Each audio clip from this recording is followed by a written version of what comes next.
మన heart beat అనేది ఎన్నిసార్లు కొట్టుకోవాలి? చాలా మందిలో ఒక అపోహ ఉంటదండి. చాలా మంది ఓన్లీ 72 టైమ్స్ కొట్టుకుంటుంది హార్ట్ అంటుంటారు. కొంతమంది మీకు ఎప్పుడైనా 72 75 కొట్టిందా అండి? ఏమో సార్, నేను ఎప్పుడు చెక్ చేయలేదు. చాలా మంచి పని చేశారండి. చెక్ చేసుకోవద్దు, అవసరం లేదు మనకి. కరెక్ట్ స్లీప్ తీసుకోవాలి, మంచి డైట్ ఫాలో అవ్వాలి, అప్పుడే మన గుండె ఆరోగ్యంగా ఉంటుంది అంటారు. పునీత్ కుమార్ గారు ఉన్నారు. సో అలాంటప్పుడు ఆయనకి హార్ట్ అటాక్ తో ఎందుకు చనిపోయారండి అసలు? మీరు తెలుసుకోవాల్సింది ఏంటంటే, ఇప్పుడు ఆడవాళ్ళలో కొంతమంది స్మోకింగ్ ఎవరు చేయరు నాకు తెలిసినంత వరకు. సో అలాంటప్పుడు మీరు ఏ కాలం ఆడవాళ్ళలో వాళ్ళమ్మా? కూడా ఈ కాలంలోనే ఉన్నాం సార్. కొంచెం అప్డేటెడ్ లేరు మీరు. ఒక రోజుకి ఏమైతుంది సార్? అది ఎగ్జాక్ట్లీ ఈ పాయింట్ తెలవాలి. ఒక రోజుకే కాదు, ఒక సంవత్సరానికి కూడా ఏం కాదు. పడుకుంటారు వాళ్ళు, పడుకోగానే కొంతమంది చనిపోతూ ఉంటారు నిద్రలోనే. అలా కూడా చనిపోయే ఛాన్సెస్ ఉన్నాయి. అంటే వాళ్ళకి ముందుగా తెలియదా? ఉంటాయి చాలా మందికి. హార్ట్ హెల్తీగా ఉండాలంటే ఏ ఏ వయసుల వాళ్ళు ఎలాంటి ఎక్సర్సైజ్లు చేయాలి? నేను వచ్చి ఎక్సర్సైజ్ చేస్తాను, వచ్చేసి పుషప్ చేయకూడదు, ఇరిగిపోతాయి. మొదటి దశ నుంచి స్టార్డమ్ గా చూసుకుంటే ఆల్కహాల్ ఎంత తాగితే సేఫ్ అనే పారామీటర్స్ ఏమైనా ఉన్నాయా అని అడుగుతున్నారు. అబ్సల్యూట్ ఆల్కహాల్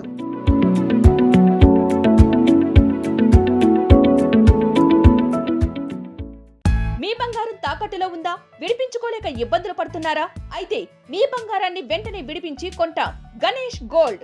మీరు సంప్రదించాల్సిన ఫోన్ నంబర్లు 9160-266-916, 8712619507. Hello viewers, welcome to our channel. నేను మీ ఫాతిమా. ఈ రోజు మనతో పాటు అయితే ఉన్నారు ప్రముఖ ఫేమస్ డాక్టర్ అయితే ఉన్నారండి. కార్డియాలజిస్ట్ కి సంబంధించి సీనియర్ డాక్టర్ రవికాంత్ అట్లూరి గారు మనతో పాటు ఉన్నారు. సార్ అడిగి మరిన్ని వివరాలు తెలుసుకుందాం. నమస్తే సార్. నమస్తే అమ్మా. ఎలా ఉన్నారు? బాగున్నాను. ఓకే సార్, ఈ మధ్య కాలంలో చూసుకుంటే చాలా మందికి హార్ట్ ప్రాబ్లమ్స్ వచ్చేస్తున్నాయి. అసలు హార్ట్ ప్రాబ్లం వల్లే చాలా మందికి హార్ట్ అటాక్స్ వస్తున్నాయి అంటున్నారు, లేదు రక్తనాళాల వల్లే వస్తున్నాయి అంటున్నారు. అసలు ఏది నిజం అంటారు? ఇది బేసిక్ గా హార్ట్ ప్రాబ్లం అమ్మా. దీన్ని హార్ట్ డిసీజ్ అంటాము. సో మీ ప్రశ్నలోనే ఆన్సర్ ఉంది. అంటే హార్ట్ ప్రాబ్లము దాంట్లో దేని వల్ల వస్తుంది అనే దానికి రక్తనాళాల్లో పూడిక వల్ల వస్తుంది అనమాట. అంటే it is a heart problem, heart disease. అయితే ఈ గుండెలో ఏ భాగం వల్ల గుండెపోట్లు వస్తాయి అంటే గుండె రక్తనాళాలు లేదా ధమనులు, గుండె పై భాగంలో ఉన్న ధమనుల వల్ల వస్తున్నాయి అన్నమాట. సో దీన్ని గుండెపోటు అంటాం. దీనిలో వచ్చిన ఏ ప్రాబ్లం అయినా గుండె రక్తనాళాల్లో పూడిక అంటాము. ఈ పూడికలో సైలెంట్గా ఉండటం జరుగుతుంది, ఇబ్బంది పెట్టడం జరుగుతుంది. ఇబ్బంది అంటే నా ఉద్దేశం బాధ పెట్టడం జరుగుతుంది. అలాగే ఉన్నట్టుండి గుండె పోటు అంటే బాగా తీవ్రమైన బాధ కలిగి ప్రాణం మీదకి వచ్చేంత వరకు గుండె పోటు అని కూడా అంటాము. సో గుండె పోటు వరకు వచ్చే అవకాశం ఉంది. సో ఇది ఫైనల్గా గుండె సంబంధించిన వ్యాధి, హార్ట్ డిసీజ్. ఏమిటి అంటే గుండె రక్తనాళంలో ఉండే ప్రాబ్లం. ఓకే, సాధారణంగా గుండె జబ్బులు అన్నవి ఎందుకు వస్తాయి సార్? అసలు గుండె సమస్యలు అనేకమమ్మా, కానీ అందరూ భయపడే విషయానికి వస్తే అది గుండెపోటు. సో గుండె సమస్యలు అనేది పెద్ద వర్డ్. ఎందుకంటే గుండె సమస్యలు మీకు తీసుకున్నట్టయితే పుట్టుకతో వచ్చే గుండె సమస్యలు కూడా ఉంటాయి. వాటిని కంజెనిటల్ హార్ట్ డిసీజెస్ అంటాం. అంటే పుట్టిన వెంటనే, అంటే బాబు చేసిన తప్పు లేదు, మదర్ చేసిన తప్పు లేదు, అంటే వాళ్ళకి తెలియకుండానే పుట్టినప్పటి నుంచే గుండెలో రంధ్రాలు కానీ, రక్తనాళాల్లో మార్పిడి కానీ, గదుల్లో మార్పిడి కానీ, గుండె గదులు అసలు తయారవ్వకపోవటం కానీ, గుండె కవాటాలలో ప్రాబ్లమ్స్ కానీ, ఇట్లా అనేకమైన వ్యాధులు ఉంటాయి. సో వీటిని కంజెనిటల్ హార్ట్ డిసీజెస్ అంటారు. సో గుండె సమస్యలు అన్నప్పుడు ఇవి కూడా వస్తాయి. ఇవి కాకుండా ఎక్వైర్డ్ హార్ట్ డిసీజెస్ అంటాం. ఎక్వైర్డ్ హార్ట్ డిసీజెస్ అంటే పుట్టినప్పుడు లేవు, పుట్టినప్పుడు గుండె హెల్తీగా ఉంది, కాలాంతరంలో పెరిగే కొద్దీ, వయసు పెరిగే కొద్దీ గుండెకి సంబంధించిన సమస్యలు ఏర్పడే అవకాశం ఉంటాయి. వీటిని ఎక్వైర్డ్ హార్ట్ డిసీజెస్ అంటారు. సో ఈ ఎక్వైర్డ్ హార్ట్ డిసీజెస్ లో అనేకం ఇవి కూడా. రుమాటిక్ హార్ట్ డిసీజ్ అని ఉంటుంది. రుమాటిక్ హార్ట్ డిసీజ్ అని మీరు మేము యంగ్స్టర్స్గా ఉన్నప్పుడు, అంటే మేము when we were in our medical school, Osmania medical college మనం చదువుకునే సమయంలో ఇవి అనేకంగా చూసాం. ఎస్పెషల్లీ గోదావరి జిల్లాలు కానీ, మీరు ఖమ్మం జిల్లా కానీ, కొన్ని జిల్లాల్లో ఎక్కువగా చూసాం. ఇది రుమాటిక్ ఫీవర్ అని, చిన్నతనంలో జాయింట్లు వాసి జ్వరం వచ్చి గుండె ఎఫెక్ట్ అవుతుంది, గుండె కవాటాలు ఎఫెక్ట్ అవుతాయి. సో దీన్ని రుమాటిక్ హార్ట్ డిసీజ్ అంటాం. అప్పట్లో మేము దీనికి కామన్గా మోస్ట్ కామన్ ప్రొసీజర్ మేము చేసేది బెలూన్ మైట్రల్ వాల్వాటమీ అని ఉంటుంది. అంటే బెలూన్ని పంపించి మైట్రల్ వాల్వ్ అని ఒక కవాటాన్ని వెడల్పు చేయడం జరుగుతుంది. సో ఈ వ్యాధి చాలా చాలా ఎక్కువగా ఉండేది. అది కాలాంతరంలో తగ్గిపోయింది. ఇప్పుడు చూడటం తక్కువగా ఉంది. మీకు పాత రోజుల్లో చూసినట్టయితే మన దగ్గర ఎక్కువగా వెస్ట్రన్ కంట్రీస్లో చూడరు వాళ్ళు. సో ఈ వ్యాధి నేను చెప్పిన రొమాటిక్ హార్ట్ డిసీజ్ అసలు కనిపించదు. సో వాళ్ళు ఆశ్చర్యపోయేవాళ్ళు ఇంత నెంబర్స్ ఎందుకు ఉన్నాయి ఇక్కడ అని. సో ఇప్పుడు మనం మెల్లగా మన హైజీన్ వల్ల, మన యాంటీబయాటిక్ కవరేజ్ వల్ల, టైంకి ట్రీట్మెంట్ కనిపెట్టడం, రొమాటిక్ ఫీవర్ని కనిపెట్టి ట్రీట్ చేయడం వల్ల ఈ వ్యాధి మెల్లగా తగ్గుకుంటూ వచ్చి ఈ రోజున చాలా తక్కువగా చూస్తాం. సో ఇది కూడా ఒక వ్యాధి. సో ఇది తర్వాత మనం ఇంకా కార్డియోమయోపతి అని ఉంటుంది. కార్డియోమయోపతి అంటే గుండె కండ బలహీన పడటం, వెడల్పు కావటం, లేదా గుండెల గదుల్లో మార్పు రావటం, గుండె నుంచి ఊపిరితిత్తులకు వెళ్ళే నాళాల్లో ప్రెషర్ పెరగటం. సో ఇవన్నీ కూడా కార్డియోమయోపతికి సంబంధించిన వ్యాధులు ఉంటాయి. అంటే restrictive cardiomyopathy, constrictive pericarditis, dilated cardiomyopathy, hypertrophic cardiomyopathy అని ఈ కండ జబ్బులు కూడా ఉంటాయి. ఈ కండ బయట ఉన్న పొర జబ్బేమో ఇందాక నేను చెప్పినట్టు కన్స్ట్రిక్టివ్ పెరికార్డిటిస్ కానీ, పెరికార్డియల్ ఎఫ్యూషన్ కానీ. సో అనేకమైన గుండె సమస్యలు ఉంటాయి. దాంట్లో ఇప్పటి వరకు నేను చెప్పినవి ఏవి కూడా అంటే చాలా మంది అంత ఫియర్ఫుల్ కాదు. ఎందుకంటే పెద్దగా భయపడరు ఇవి ఉన్నప్పుడు. బాధపడతారు కానీ ఇదేంటి నాకు వచ్చింది అనుకుంటారు కానీ భయపడేది ఎక్కువగా అందరూ గుండెపోటుకి. సో ఈ గుండెపోటు అనేది హార్ట్ అటాక్. దీనికి కారణమైన వ్యాధి పేరు coronary artery disease. Coronary artery అంటే గుండె మీద ఉన్న ఉపరితలం మీద ఉన్న ధమనులు. సో గుండె ఉపరితలం మీద ఉన్న ధమనులు ఏవైతే ఉన్నాయో వాటిని కరోనరీస్ అంటారు. ఆ ధమనుల్ని నేను పేషెంట్స్కి ఎగ్జాంపుల్గా చెప్పినప్పుడు గోదావరి, కృష్ణ, కావేరి ఏ విధంగా తెలుగు స్టేట్స్కి ఇంపార్టెంటో నేను వాటికి కలిపి చెప్తాను, అర్థమయ్యే విధంగా చెప్తాను. సో గుండె పైన 3 నాళాలు ఉంటాయి, ధమనులు. సో ఇవి చాలా పెద్ద పెద్ద ధమనులు. ఇవి గుండె కండకి సప్లై చేస్తాయి. సో ఈ ధమనుల్లో పూడిక ఏర్పడి బాధ కలిగినప్పుడు గుండె నొప్పి, ఇబ్బంది కలిగినప్పుడు గుండెపోటు అని అంటం జరుగుతుంది. Heart attack, heart pain. So ఈ డిసీజ్ ని కరోనరీ ఆర్టరీ డిసీజ్ అంటారు. సో ఇది ఎక్కువగా సడన్ డెత్లకు కారణం అవుతుంది. హాస్పిటల్ అడ్మిషన్స్ కి, స్టెంట్లు వేయడానికి పరిస్థితి, తర్వాత బైపాస్ సర్జరీ చేసే పరిస్థితి ఈ వ్యాధిలో అనేకంగా చూస్తాం. సో మీరన్న గుండె సమస్యలు తీసుకున్నట్టయితే ఇంత ఎత్తున ఆలోచించాలి. అంటే ఒక గుండె సమస్య కాదు. మీరు చూసినట్టయితే పుట్టినప్పటి నుంచి ఉన్న congenital heart disease, acquired heart disease, రొమాటిక్ heart disease, cardiomyopathies, so next గుండె పోటుకి కారణమయ్యే రక్తనాళాల వ్యాధి కరోనరీ ఆర్టరీ డిసీజ్ అని కూడా అంటం జరుగుతుంది. ఇవన్నీ కాకుండా ఇంకొక వ్యాధి, కనిపించని వ్యాధి ఏంటంటే ఎలక్ట్రికల్ సర్క్యూట్ డిస్టర్బెన్స్, ఎరిథ్మియాస్ అంటారు. ఎరిథ్మియాస్ అనేవి గుండె తాళం తప్పి కొట్టుకోవటం, తాళం తప్పి, శృతి తప్పి, వేగంగా కానీ, ఇర్రెగ్యులర్గా కానీ, తక్కువగా కానీ కొట్టడం అనే దాన్ని ఎరిథ్మియా అంటారు. Brady arrhythmia. యాక్చువల్ గా మన హార్ట్ బీట్ అనేది ఎన్నిసార్లు కొట్టుకోవాలి అసలు? ఇది చాలా మందిలో ఒక అపోహ ఉంటదండి. అందరికీ ఒకే రకంగా ఉండదు. అందరికీ ఒక రకంగా. చాలా మంది ఓన్లీ 72 టైమ్స్ కొట్టుకుంటుంది హార్ట్ అంటుంటారు. ఇంకొంతమంది మీకు ఎప్పుడైనా 72 కొట్టిందా అండి? మీరు చాలా మంచి పని చేశారండి. చెక్ చేసుకోవద్దు, అవసరం లేదు మనకి. చాలా మంది వాచ్లు పెట్టుకొని ఈ మధ్య ఈ వాచ్లు ఏదో స్కోర్ చెప్పినట్టు, క్రికెట్ లో స్కోర్ చెప్పినప్పుడు ఇంత కొట్టింది అని దాని మీద మితిమీరిన ఒక ఆబ్సెషన్ డెవలప్ అయ్యి భయపడిపోవడం జరుగుతుంది. సో యాక్చువల్గా you should not chase your heart rate. అనుమానం వచ్చినప్పుడు చూసుకోవడంలో తప్పులేదు, కానీ జీవితమే మీ హార్ట్ రేట్ చేజింగ్ చేసుకోకూడదు. సో మీరు అన్న ప్రశ్నకి 72 అనేది అది మీరు కరెక్ట్ గా వినాలి. అందుకే స్టేట్మెంట్ ఏంటి అనేది కరెక్ట్ గా వినాలి. అందుకే కదండి అడుగుతున్నాను.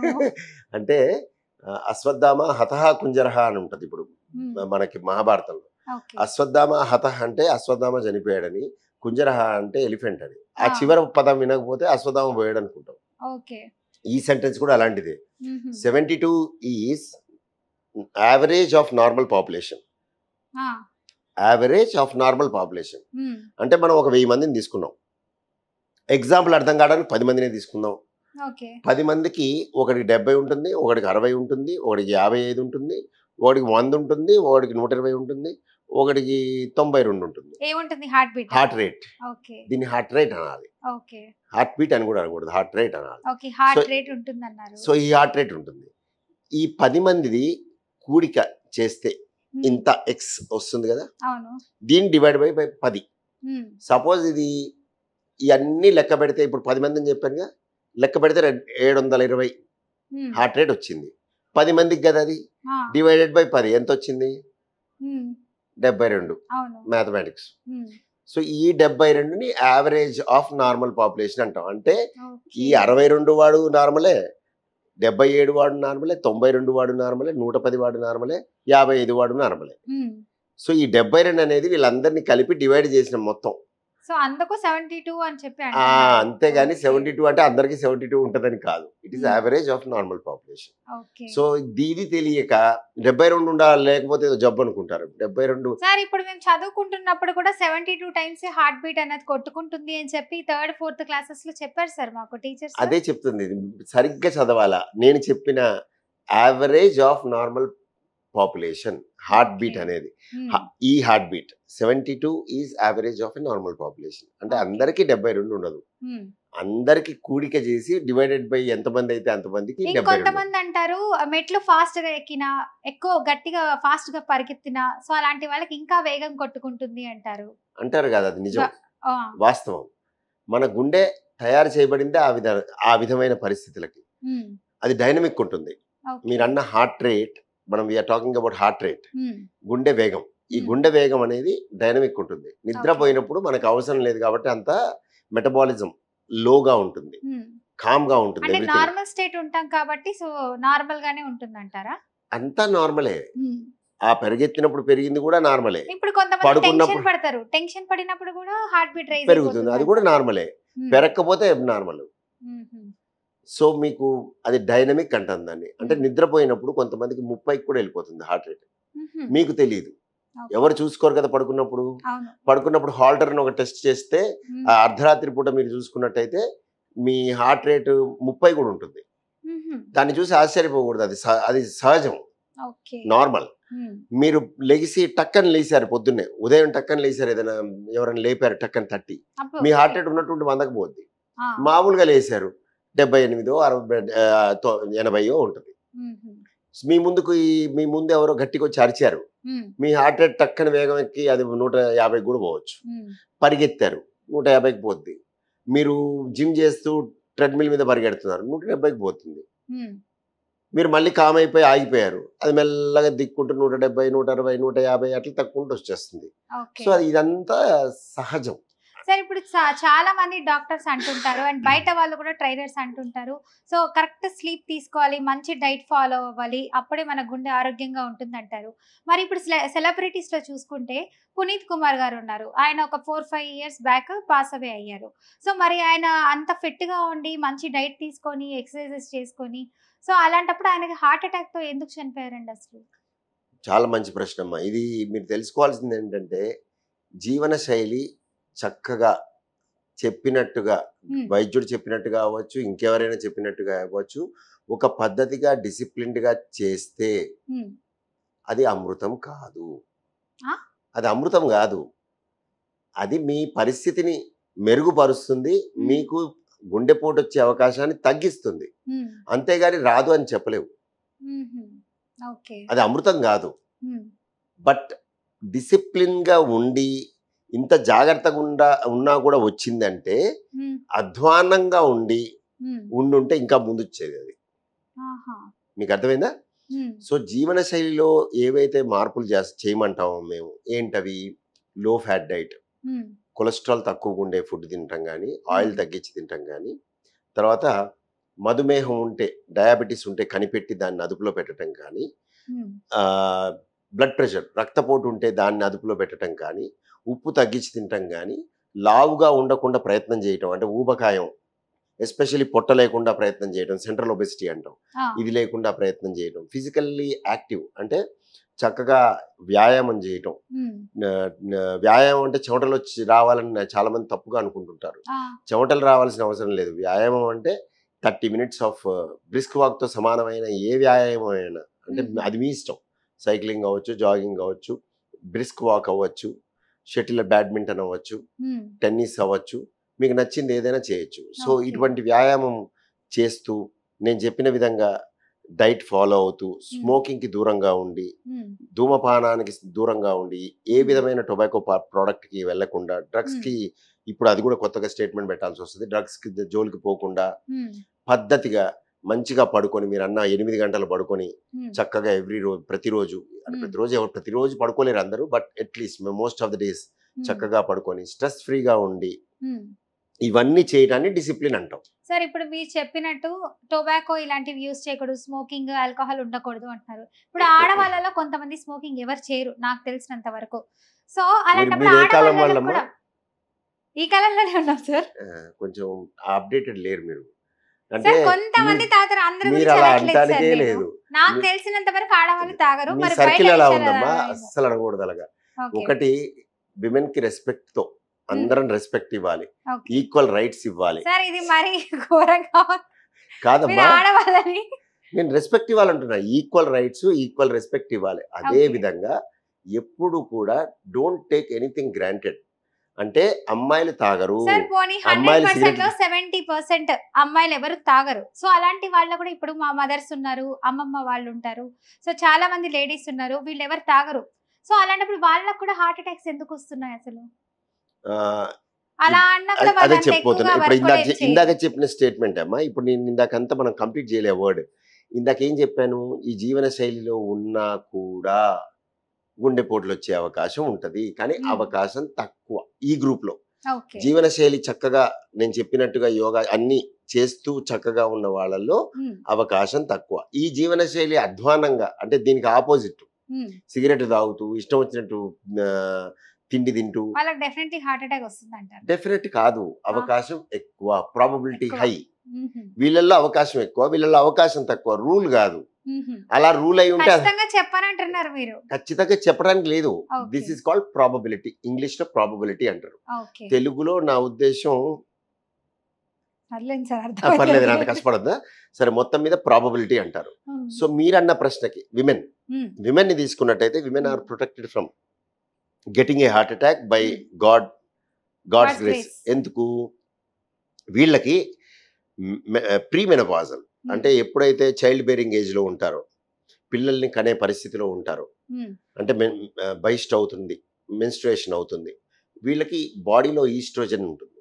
So oestrogen hormone, natural oestrogen hormone, natural cycles will protect from heart attack.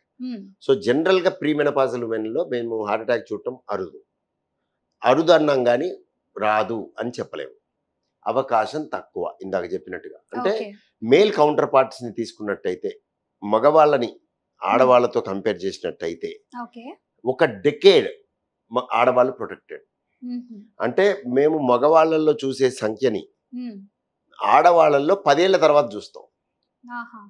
ఇక్కడ 20 years 20 to 30 years మధ్యలో ఉన్న ఆ మగవాళ్ళని, 20 to 30 years లో ఉన్న ఆడవాళ్ళని చూసుకున్నట్టయితే 3-4 రెట్లు, 3-4 కాదు, 2-3 రెట్లు మగవాళ్ళల్లో ఎక్కువ సంఖ్య చూస్తాం.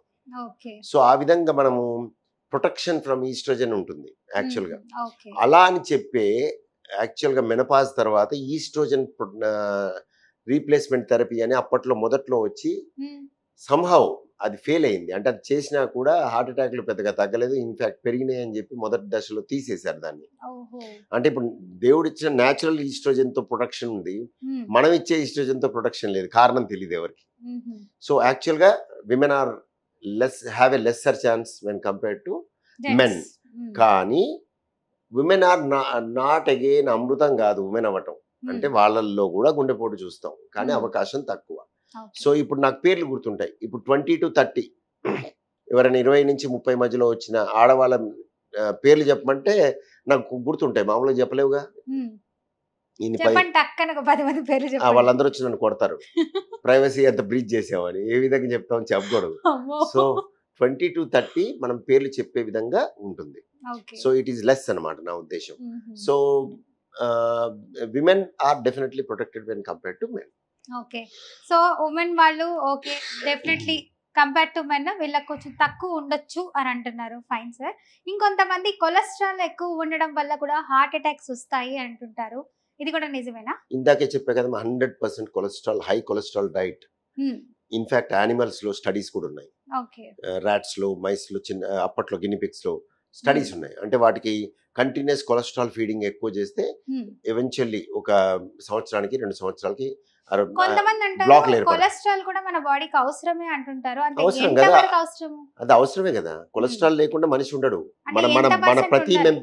ప్రతి బాడీలో అణువు అంటే కొలెస్ట్రాల్ యూ టేక్ కొలెస్ట్రాల్ ఉంటుంది. ఎందుకంటే cholesterol is a part of the membrane covering of a cell. So cholesterol అనేది ఉంటుంది. మనం మాట్లాడేది మితిమీరిన కొలెస్ట్రాల్. ఓకే. మనం అంటే ఆయిల్ ఫుడ్స్ ఇలాంటివి తినకూడదు అంటారు. తినకూడదు కాదు, తగ్గించి తినాలి. లేకపోతే ఆయిల్ ఇంట్లో వాడకుండా ఎలా ఉంటాం? అందుకే సార్ జంక్ ఫుడ్ లో మానేసి ఇంట్లో చేసిందే తింటే బెటర్ అని. బయటైనా వాడు ఆయిల్ వాడతాడు, మనం కూడా ఆయిల్ వాడతాం. కానీ అది ఇంకా కాగిన నూనెలు వాడతారు కదా. వాడద్దని చెప్పాలి. అది వాళ్ళు వినరు కదా సార్, అది వ్యాపార లక్షణం అంటారు. మంచిదే. ఎప్పుడో ఒకసారి అట్లని చెప్పి బయటికి వెళ్ళి తినేటప్పుడు ఆచి తూచి కష్టపడి తిని మీ మైండ్ పాడు చేసుకోకూడదు. సో మీరు నేను ఏం కొట్టుకోవట్లేదు. మనం ఇది అర్థం చేసుకోవడానికి ప్రయత్నం చేస్తున్నాం. ఏం అర్థం చేసుకోవడానికి? ఫైనల్గా గుండెకి సమస్యలు ఎలా వస్తాయి, వాటిని ఏ విధంగా రాకుండా చూసుకోవాలి, వస్తే ఏ విధంగా గమనించాలి, ఏ విధంగా ఎవరిని అప్రోచ్ కావాలి, మనం సేఫ్గా ఎలా ఉండాలి. So this is what is the thing. So ఇప్పుడు ఏంటంటే ఇందులో మీకు తెలవాల్సింది, నేను ఎందుకు చెప్పానంటే బయట తిండి తినకూడదు అట్లాంటి కాన్సెప్ట్స్ లేవు. బయట తినద్దని మేము ఎవరో చెప్పరు. తగ్గించండి అని చెప్తాం. బయట తిండి తగ్గించండి, ప్రతిరోజు బయట తినకండి అని. కానీ కొంతమంది పాపం ఏం చేస్తారు, ఇప్పుడు హాస్టల్లో ఉన్నారనుకోండి, ఏం చేస్తారు? తినాల్సి వస్తుంది. సో అదేం పాయిజన్ కాదు. బయట తిన్నది పాయిజను, ఇంట్లో తిన్నది సేఫ్, అలా లేవు రూల్స్. కొన్నిసార్లు ఇంట్లోనే అన్సేఫ్ ఉంటుంది. మీ వంట చేసే వాళ్ళకి వంట రాదనుకోండి, రకరకాల అన్సేఫ్టీ ఉంటుంది. వాళ్ళలో హైజీన్ లేదనుకోండి, చేసే వాళ్ళలో కొంతమంది సరిగ్గా స్నానమే చేయకుండా శుభ్రత లేకుండా చేశారనుకోండి, ఇంట్లో కూడా వస్తాయి డైరియాలు అన్నీ. సో మనం ఇంట్లో తిన్నామా బయట తిన్నామా అనే దానికంటే కూడా సరైన ఫుడ్ తినాలి. బయట మీరు అన్నట్టుగా వాళ్ళు బిజినెస్ కాబట్టి ఆయిల్ని రీబాయిల్ చేయటం, రీకుక్ చేయటం చేస్తారు. రీకుక్ చేసినప్పుడు ఆక్సిడెంట్స్ పెరుగుతాయి. ఆక్సిడెంట్స్ పెరగటం వల్ల ఛాన్స్ పెరుగుద్ది. ఇవన్నీ కూడా ఒక రోజు తిన్నందుకు కంగారు పడిపోయి భయపడిపోకూడదు. ఎందుకు ఇదని చెప్తున్నా అంటే, ఇలాంటి ఇంటర్వ్యూలు చూసి చాలామంది పిచ్చోళ్ళు అయిపోతారు, భయపడిపోతారు. బయట తిండి తింటే హార్ట్ అటాక్ వచ్చింది అన్నారని వీళ్ళందరూ వణికిపోతుంటారు ఒక రోజు తిని.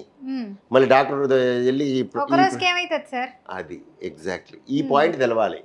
ఒక రోజుకే కాదు, ఒక సంవత్సరానికి కూడా ఏం కాదు, డెకేడ్స్ గడిస్తే. అది కూడా అందరికీ కాదు, అదే ప్రాబబిలిటీ.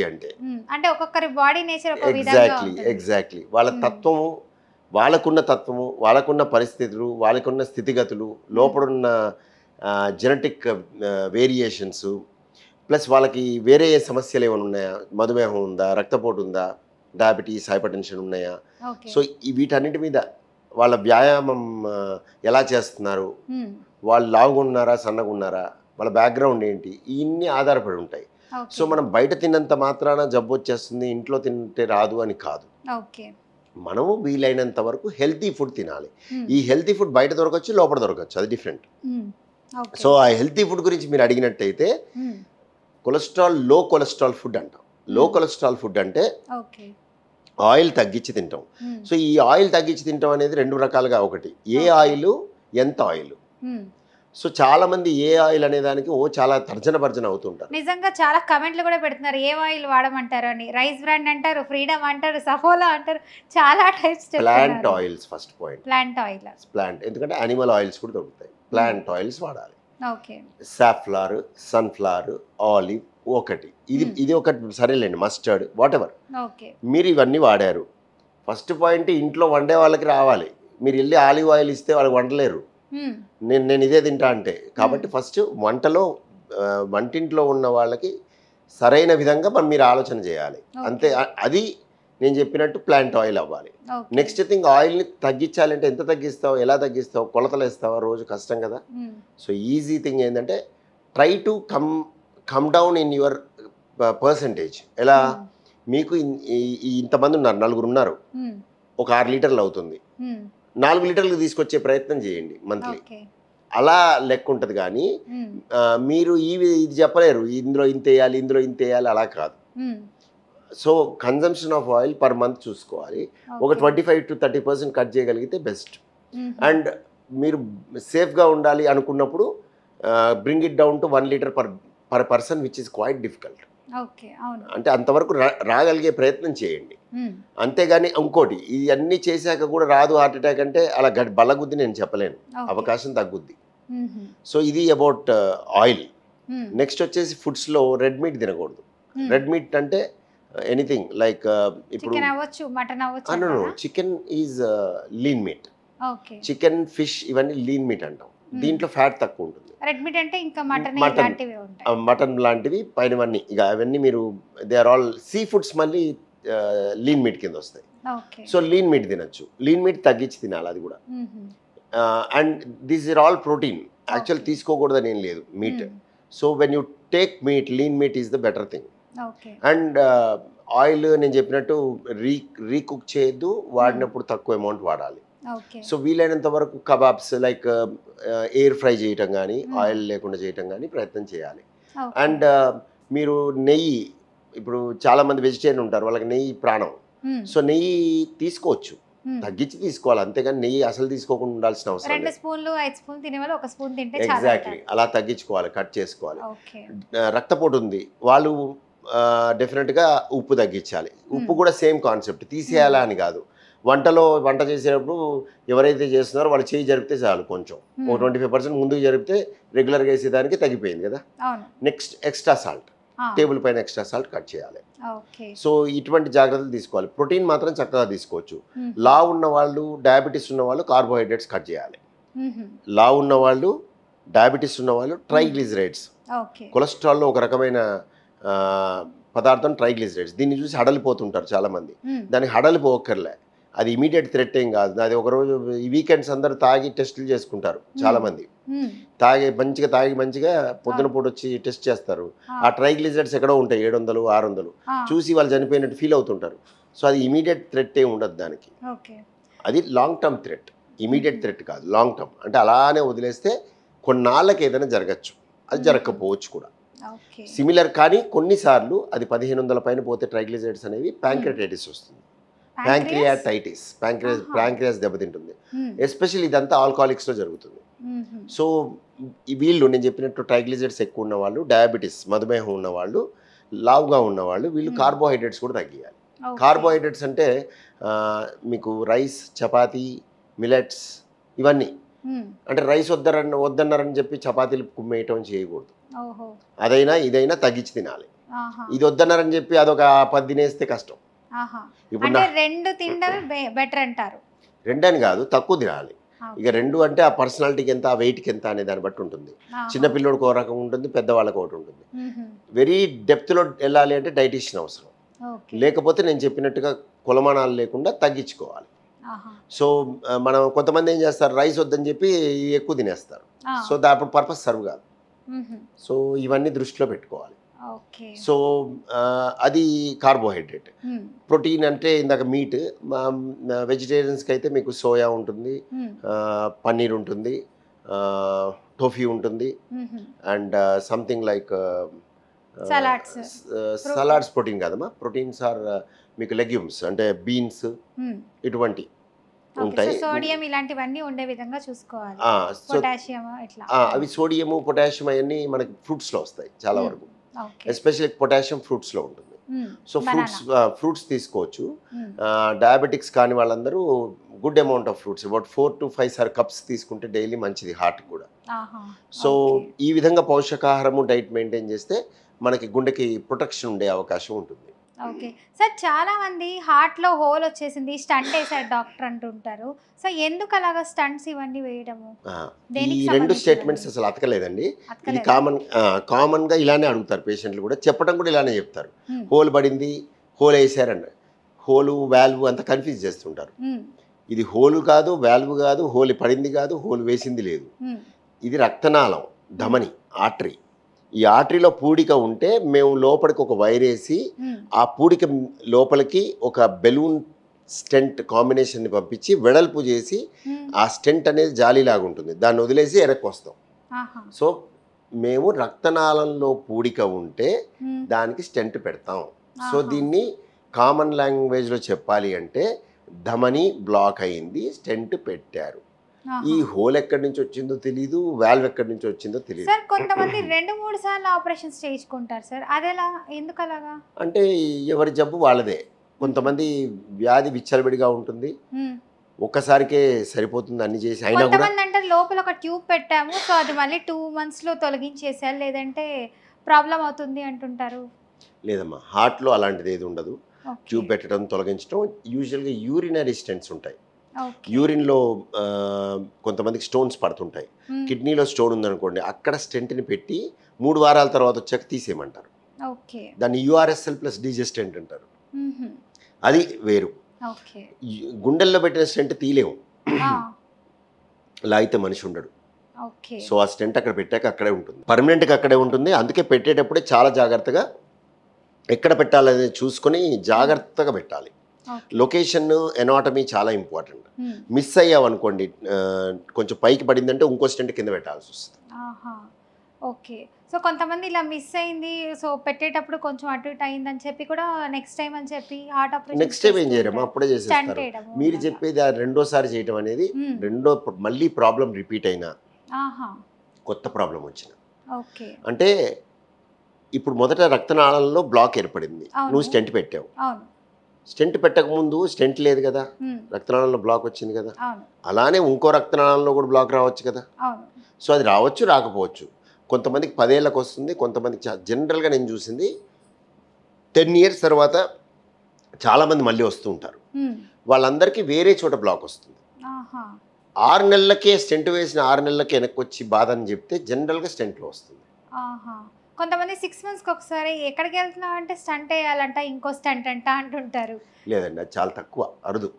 మీకు అరుదైన పీపుల్ కలుస్తున్నట్టున్నారు, వాస్తవానికి చాలా అరుదు.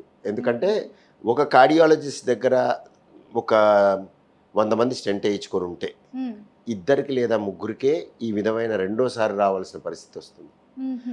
100లో 97 నుంచి 98 మంది డాక్టర్ దగ్గరికి మళ్ళీ 10 ఏళ్ల వరకు యూజువల్గా 3 నెలలకు వచ్చి కనిపించడం తప్పించి మళ్ళీ స్టెంట్ వేయటం కానీ మళ్ళీ ప్రొసీజర్ పట్టడం కానీ తక్కువ, చాలా చాలా అరుదు. సార్ ఇది హార్ట్ ఆపరేషన్స్ చేస్తుంటారు కదా, సో ఎన్ని అవర్స్ అవుతుంది అసలు? 1 hourలో అయిపోతుందా?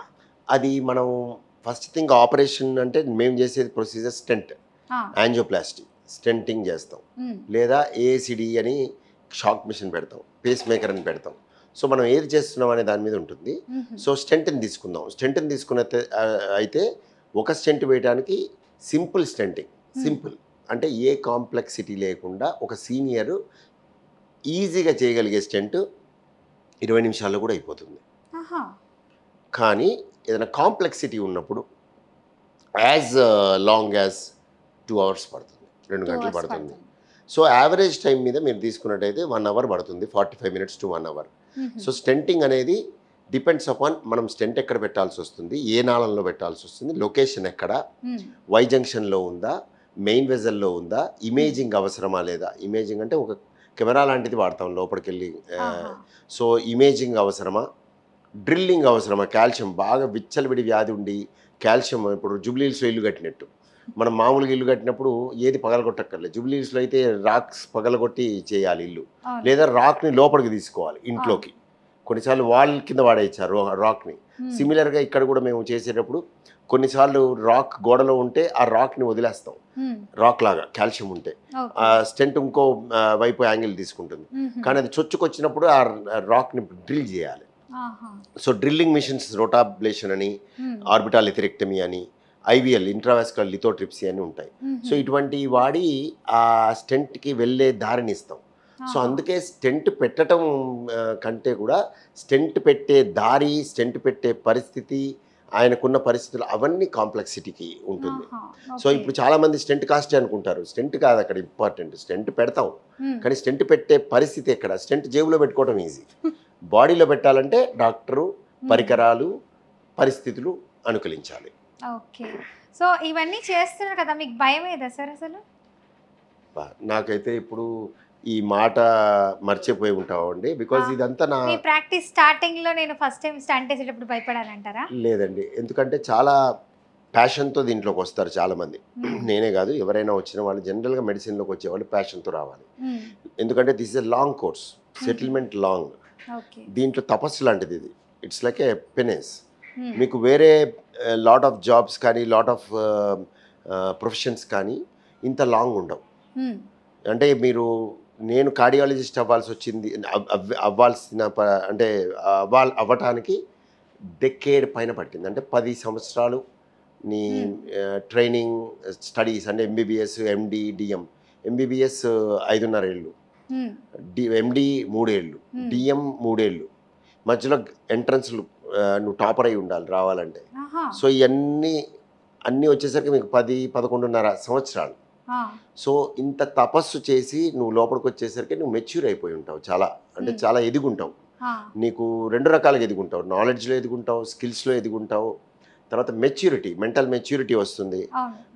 ఈ వ్యవధిలో నువ్వు మెల్లగా నీకు తెలియకుండానే పేషెంట్స్ని చూడటము, పేషెంట్స్ మీద ఎంపతి, సింపతి, కమిట్మెంట్ అవన్నీ వచ్చేస్తాయి ఆటోమేటిక్గా. నువ్వు అవన్నీ తెలియకుండానే నీకు వచ్చేస్తాయి.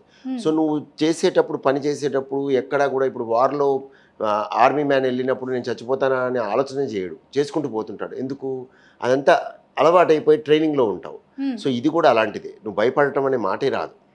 నువ్వు కమిట్మెంట్తో పేషెంట్ చూసుకుంటే బ్లడ్ ని చూడడము. సో మళ్ళీ ఈ మినిట్స్ లోనే ఇంత టైంలో మన తొందరగా కొంతమంది ఉంటారు అది మొదట్లోనే పడిపోయి ఉంటారు, తర్వాత త్యజించి ఉండాల్సిందే. ఒకవేళ రియల్గా దాన్ని ఫైట్ చేసి ముందుకు వెళ్ళలేకపోతే వాళ్ళు బయటికి వెళ్ళిపోవాల్సిందే. కంటిన్యూస్గా మెడిసిన్లో కంటిన్యూ అవ్వరు. సో మెడిసిన్లో కంటిన్యూ అయ్యే వాళ్ళంతా కూడా భయం అనే మాట వాళ్ళల్లో ఉండదు, ఎందుకంటే వాళ్ళు వర్క్ చేస్తుంటారు, ప్రొఫెషనల్గా వాళ్ళు వెళ్ళిపోతూ ఉంటారు అవి చేసుకుంటూ.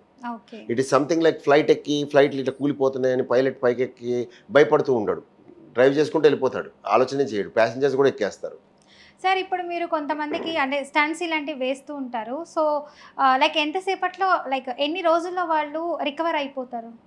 స్టెంట్ వేసిన వెంటనే వాస్తవానికి రికవరీ అని ఏం లేదమ్మా. అప్పటికప్పుడని కాదు, అంటే ఒక 1 month 3 months పడుతుందా? పట్టదమ్మా. యాక్చువల్గా స్టెంట్ వేసిన వెంటనే రికవర్ అయిపోయినట్టే యూజువల్గా ఏది స్టెంట్ విషయంలో. కానీ గుండె విషయానికి వస్తే ఆయన పరిస్థితి బట్టి ఉంటుంది రికవరీ. స్టెంట్తో సంబంధం లేదు. అంటే గుండెపోటు వచ్చిందా, గుండె బలహీనపడిందా, వీరు ఎందుకు వచ్చారు, దాని మీద రికవరీ ఆధారపడి ఉంటుంది. సో మీ ప్రశ్నకి ఏంటంటే ఆన్సర్ వేరియబుల్. అది రికవరీ అనేది వేరియబుల్. అది స్టెంట్ మీద స్టెంట్ ఒక్కదాని మీదే ఆధారపడి ఉండదు. స్టెంట్తో పాటు అతని కండిషన్, దేనికి అడ్మిట్ అయ్యాడు, పరిస్థితులు ఏంటి, మనం ఎంత ట్రీట్ చేసాం, ఏం జరిగిందనే దాని మీద ఈ రికవరీ ఉంటుంది. ఓకే. సో ఒక పర్సన్ అయితే కమెంట్ అడిగారు సార్, త్వరగా అలసిపోవడము, గుండె దడ వంటి హార్ట్ ప్రాబ్లమ్స్ లక్షణాలు ఎలా తెలుసుకోవచ్చా అని అడుగుతున్నారు. మీరు చెప్పేవి లక్షణాలు. సో త్వరగా అలసిపోవటం, గుండె దడ. త్వరగా అలసిపోవటం, గుండె దడ అనేది గుండె వ్యాధి లేకుండా కూడా రావచ్చు. భయభ్రాంతులయ్యి యాంగ్జైటీ న్యూరోసిస్ ఉన్న వాళ్ళల్లో కూడా రావచ్చు, నిజంగా గుండె వ్యాధి వల్ల కూడా రావచ్చు, లేదా వేరే రకమైన గుండె జబ్బు కాకుండా వేరే రకమైన జబ్బులు, ఎనీమియా అంటాం, రక్తం తక్కువ ఉన్న వాళ్ళకు కూడా రావచ్చు. థైరాయిడ్ ఎక్కువగా పనిచేస్తున్న థైరోటాక్సికోసిస్ రావచ్చు. సో అనేకమైన కారణాలు ఉంటాయి. ఏది టైర్డ్నెస్, ఈజీ ఫెటిగబిలిటీ, పాల్పిటేషన్ ఇంగ్లీష్లో, అంటే గుండె దడ, నిస్సచ్చుగా ఉండటం, నీరసంగా ఉండటం, ఇవన్నీ కూడా అలసట, ఇవన్నీ కూడా గుండె జబ్బే కానక్కర్లే, వేరే వ్యాధుల్లో కూడా ఉంటుంది. కానీ మీరు డాక్టర్ని సంప్రదించినట్టయితే సరైన కారణం తెలుసుకోగలుగుతాం. మెంటల్ ప్రెషర్ వల్ల కూడా కొంతమందికి హార్ట్ అటాక్స్ వస్తూ ఉంటాయి అంటారు, అది కూడా నిజమేనా? మెంటల్ ప్రెషర్ వల్ల గుండెపోటు రావటం అనేది డాక్యుమెంటెడ్, సైంటిఫిక్గా కూడా డాక్యుమెంటెడ్. కానీ యూజువల్గా దానికి లోపల ఫౌండేషన్ ఉంటుంది గుండెలో. అంటే ఆల్రెడీ గుండె వ్యాధి ఉంటుంది, మనిషి గ్రహించి ఉండకపోవచ్చు, గ్రహించి ఉండొచ్చు. సో ఆ సమయాన ఆ ప్రెషర్ దాన్ని ట్రిగ్గర్ చేస్తుంది. అంటే రేపో మాపో వచ్చేది ఇవాళ వస్తుంది. అతి తక్కువ మందిలో 10,000లో ఒకళ్ళకి గుండె వ్యాధే లేకుండా కూడా గుండెపోటు వస్తుంది. అంటే ముందు ఒక సెకండ్కి ముందు గుండె వ్యాధే ఉండదు, గుండెపోటు వస్తుంది. దీన్ని స్ట్రెస్ కార్డియోమయోపతి అంటారు. సో ఇది అనేక సందర్భాల్లో మేము చూస్తుంటాం. హస్బెండ్ చనిపోయినప్పుడు వైఫ్కి, వైఫ్ చనిపోయినప్పుడు హస్బెండ్కి, మదర్ చనిపోయినప్పుడు కొడుక్కి, కొడుకు చనిపోయినప్పుడు మదర్కి, లవ్ ఫెయిల్యూర్ అయినప్పుడు పార్ట్నర్కి. సో ఈ విధంగా plus sometimes financial stress, job stress, వీటిల్లో కూడా చూడటం జరుగుతుంది. కానీ ఇది అరుదైన విషయం, 10,000లో ఒకరికి చూడొచ్చేమో. సరే, ఇంకొంతమంది వృద్ధుల్లో చూసుకుంటే పడుకుంటారు, వాళ్ళు పడుకోగానే కొంతమంది చనిపోతూ ఉంటారు నిద్రలోనే. అలా కూడా చనిపోయే ఛాన్సెస్ ఉన్నాయి. అంటే వాళ్ళకి ముందుగా ఉంటాయి తెలియదా? ఉంటాయి చాలా మందికి స్లీప్ డెత్, అది నాక్టర్నల్ డెత్ అంటాము, అంటే సడన్ డెత్ అంటాము. హ్మ్. అంటే అన్ని సక్రమంగా కనిపిస్తున్న వాళ్ళల్లో హ్మ్. ఈ టక్కని చనిపోవటం అనేది చూస్తూ ఉంటాం. కానీ అది కూడా ఇందాక చెప్పినట్టుగా 1000లో ఒకరికి ఇద్దరికి చూస్తాం. So okay. దీనికి కొన్ని తెలిసిన కారణాలు ఉంటాయి, కొన్ని తెలియని కారణాలు ఉంటాయి. హ్మ్. సో అంటే గుండె వ్యాధి ఉండి గమనించుకోకపోవటం ఉంటుంది, హుహు. గుండె వ్యాధి తెలిసి వాళ్ళు ఎవరికి చెప్పకపోవటం కూడా ఉంటుంది. హుహు. సో గుండె వ్యాధి కారణం మోస్ట్ కామన్గా ఉంటుంది, కానీ కొన్నిసార్లు వేరే కారణాలు కూడా ఉంటాయి. హుహు. నిద్రలో షుగర్ తగ్గిపోయి చనిపోయే వాళ్ళు ఉంటారు. అంటే షుగర్ తగ్గిపోయి అంటే షుగర్ పేషెంట్లు, ఆహా! షుగర్ టాబ్లెట్లు వేసుకొని తెలియకుండా వృద్ధుల్లో హ్మ్. నిద్రలో గురకబెట్టేసి ఫిట్స్ వచ్చి చనిపోయిన వాళ్ళు ఉంటారు. ఆహా! అంటే నార్మల్ పీపుల్కి షుగర్ డౌన్ అవ్వదండి. షుగర్ డౌన్ అయిందంటే అర్థం షుగర్ టాబ్లెట్ వేసుకునే ఇన్సులిన్ కానీ షుగర్ టాబ్లెట్లలో హైపోగ్లైసిమిక్స్ అంటాం, హ్మ్. అది వృద్ధులలో అప్పుడప్పుడు జరుగుతుంది. ఎందుకంటే ఒక్కళ్ళే ఉండటం, ఈ మధ్య పిల్లలు లేకుండా ఒక్కళ్ళే ఉండే వాళ్ళు ఉంటారు చాలామంది. సో వాళ్ళల్లో ఈ అవకాశం ఉంటుంది.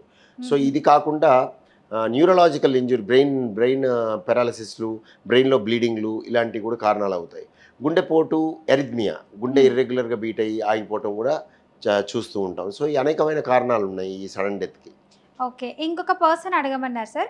కాఫీ, టీల్లో కూడా అవి తాగడం వల్ల కూడా గుండెకు సంబంధించినంత వరకు ఏదైనా డేంజర్ ఉందా అని అడుగుతున్నారు.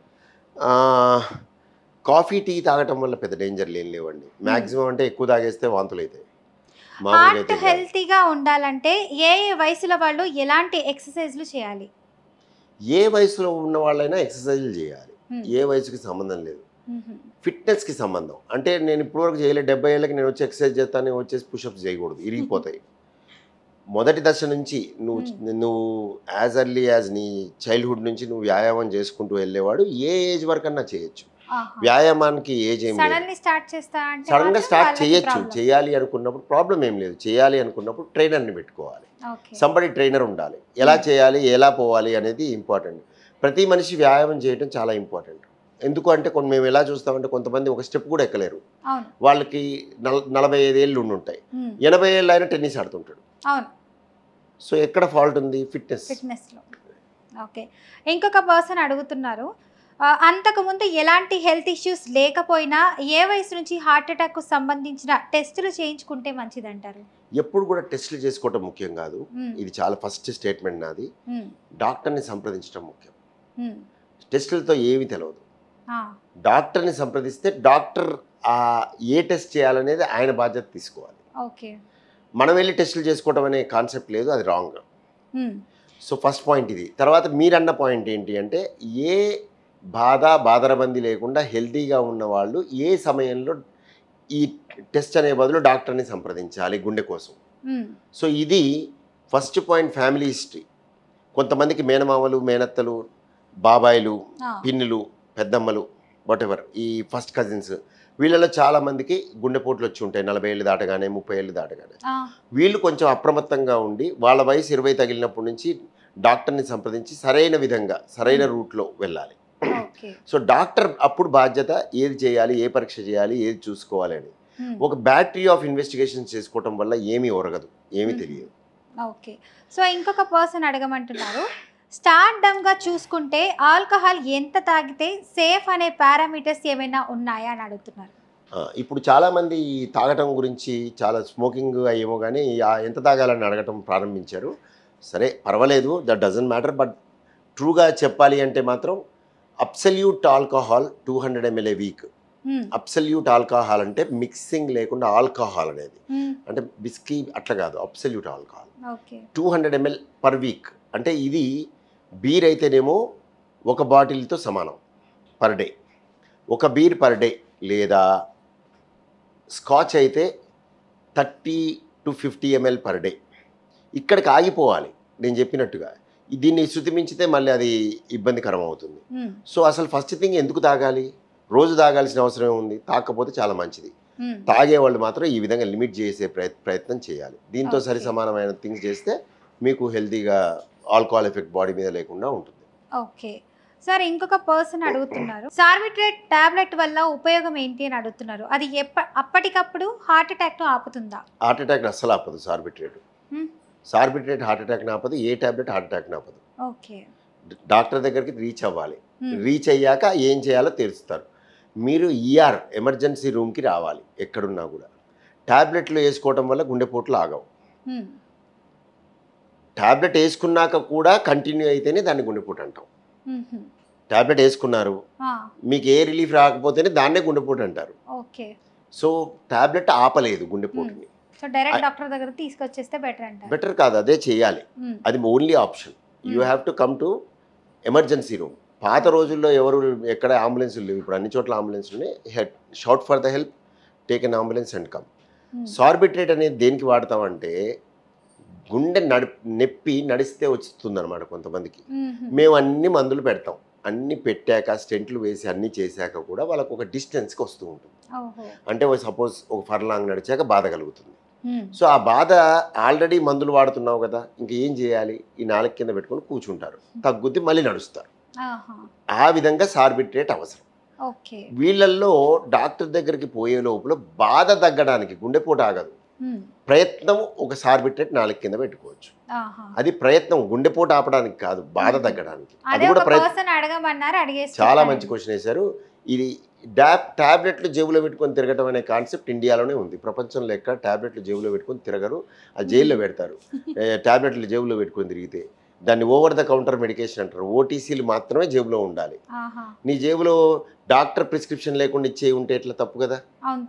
అది మిగతా అంటే ఆ రోజు వేసుకోవాల్సినే వాళ్ళ దగ్గర ఉండొచ్చు, అంతేగాని సంవత్సరాల తరబడి ఎప్పుడో తర్వాత వచ్చేదానికి వేసుకోవడం అనేది కాన్సెప్ట్ లేదు.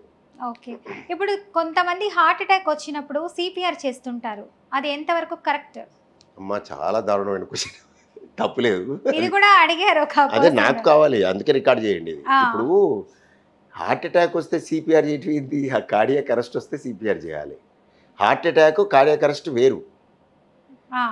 హార్ట్ అటాక్ అంటే గుండెపోటు, మనిషి కదులుతూ నడుచుకుంటూ వస్తాడు మన దగ్గరికి, నాకు బాధ ఉంది సార్ అంటాడు, లేకపోతే బాధ లేకుండా కూడా వస్తాడు. ఏదో విధంగా మనిషి మనతో మాట్లాడుతుంటాడు, అన్నీ చేస్తుంటాడు, వాళ్ళకి సిపిఆర్ చేయకూడదు. హార్ట్ అటాక్ ఉన్న వాళ్ళకి సిపిఆర్ చేయవు, పోయిన వాళ్ళకి సిపిఆర్ చేస్తావు. పోయిన వాళ్ళంటే నువ్వు తట్టావు, గట్టిగా తట్టావు, మనిషి కదలలేదు, అరిచావు, ఉలుకు పలుకు లేదు, శ్వాస చూసావు లేదు, స్టెథోస్కోప్ పెట్టి, డాక్టర్ అయితే స్టెథోస్కోప్ పెట్టి, పారామెడిక్ అయితే స్టెథోస్కోప్ పెట్టి చూసావు, సౌండ్స్ లేవు, వీళ్ళకి సిపిఆర్ చేస్తావు, అంతేగాని మనిషి లేచినోడికి సిపిఆర్ చేయవు. సో వీళ్ళకి సిపిఆర్ ఎందుకు చేస్తావంటే ఆ సమయంలో గుండెని ఒత్తితే గుండె నుంచి బ్రెయిన్కి సరఫరా వెళ్ళి బ్రెయిన్ని కాపాడుతుంది. ఇంతలోపే ఎప్పటి వరకు ఎక్స్పర్ట్ వచ్చే వరకు కొన్ని సందర్భాల్లో సిపిఆర్ చేస్తూ ఉంటే, అంటే సిపిఆర్ వల్ల బ్రెయిన్కి సరఫరా పోతూ ఉండటం వల్ల బ్రెయిన్ దెబ్బతినదు సిపిఆర్ వల్ల. ఇంతలోపే ఎవరైనా వచ్చి గుండెని గనక రిపేర్ చేయగలిగితే, అలాంటి పరిస్థితులు ఉంటే వాళ్ళు బయటపడ్డాక బ్రెయిన్ దెబ్బతినదు.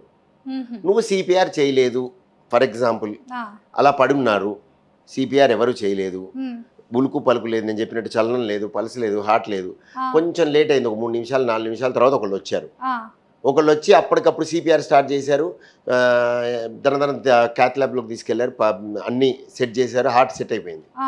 బయటకు వచ్చాక ఆయన వెజిటేబుల్ అవుతాడు, బ్రెయిన్ పనికి రాకుండా పోతుంది. The purpose of doing CPR is maintaining circulation to the brain. Brain దెబ్బ తినకుండా ఒకటి. సెకండ్ పర్పస్ ఈజ్ కొంతమందిలో పంపీయటం వల్ల గుండె వెనక్కి కొట్టుకుంటుంది, మళ్ళీ వెనక్కి కొట్టుకుంటుంది, ఆగిపోయిన గుండె. అదే కానీ సినిమాల్లో ఇట్టా అట్లా కొట్టకూడదు.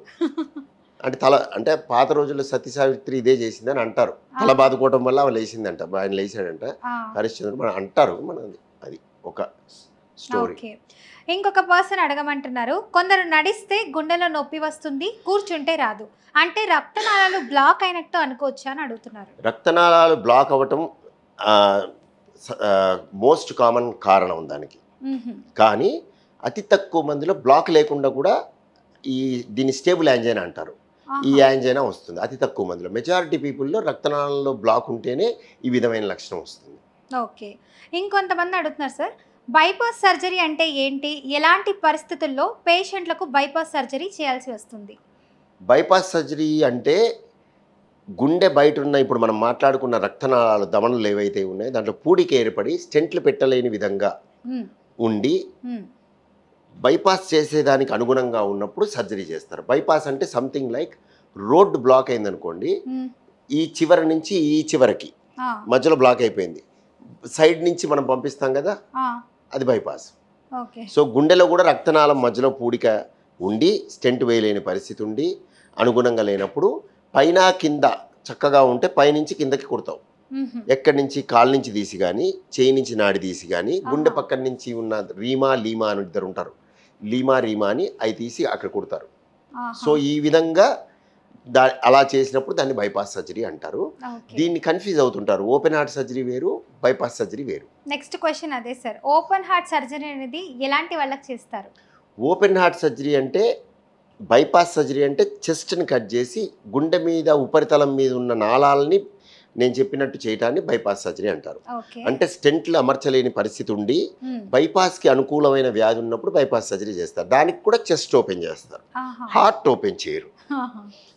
హార్ట్ ఓపెన్ చేసి లోపల రిపేర్ చేయటాన్ని ఓపెన్ హార్ట్ సర్జరీ అంటారు. ఇది పిల్లల్లో ఫర్ ఎగ్జాంపుల్ రంధ్రాల పూడిక, ASD VSD closure, aortic valve replacement, mitral valve replacement, heart repair in children, ఇవన్నీ కూడా ఓపెన్ హార్ట్ సర్జరీస్.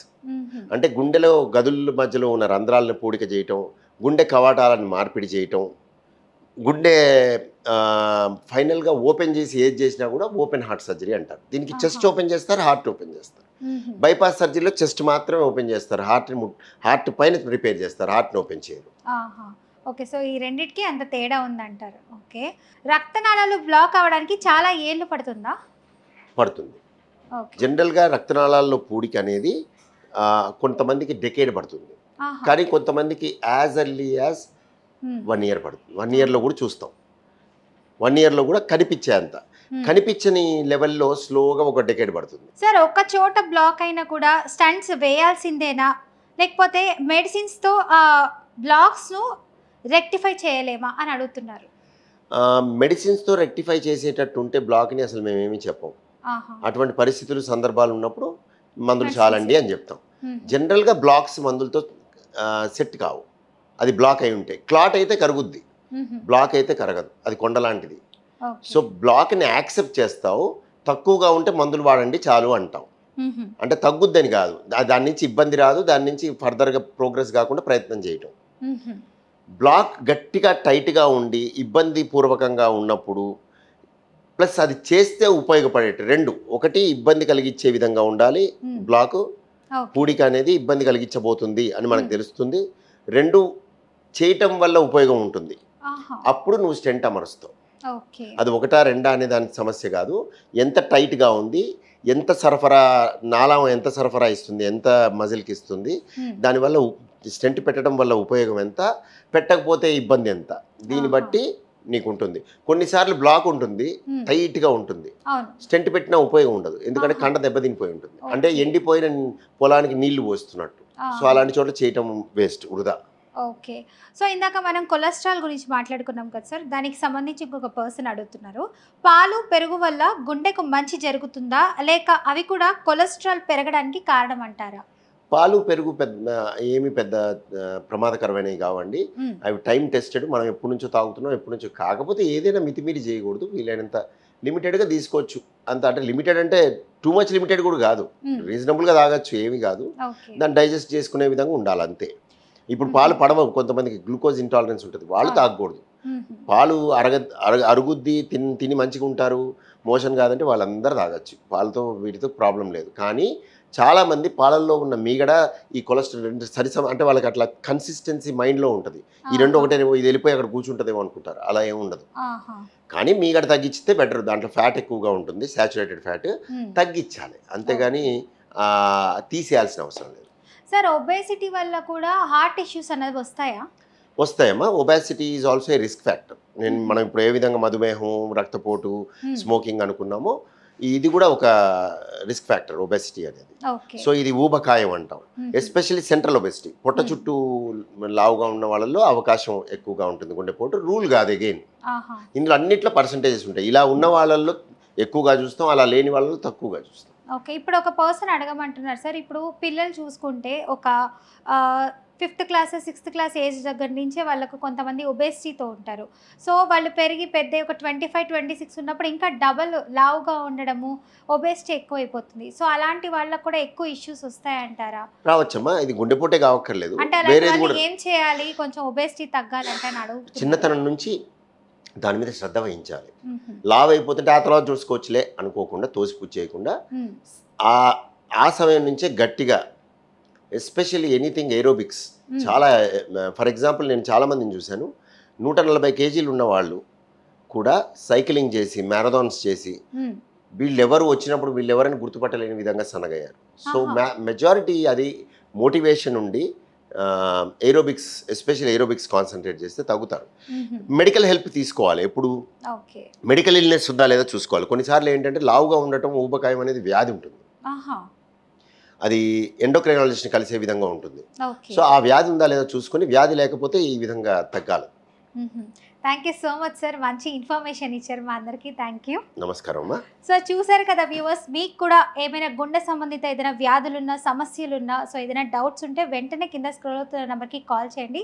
డాక్టర్ గారితో మాట్లాడి పూర్తి డీటెయిల్స్ ఇన్ఫర్మేషన్ అయితే తీసుకోండి. లేదు మేము ఇలా అడగలేమనుకున్న వాళ్ళు కమెంట్ రూపంలో తెలియజేయండి. సో దాన్ని బేస్ చేసుకొని నెక్స్ట్ ఎపిసోడ్లో అయితే కలుద్దాం. అందరికీ చూస్తూనే ఉండండి. సైనింగ్ ఆఫ్, మీ యాంకర్ ఫాతిమా.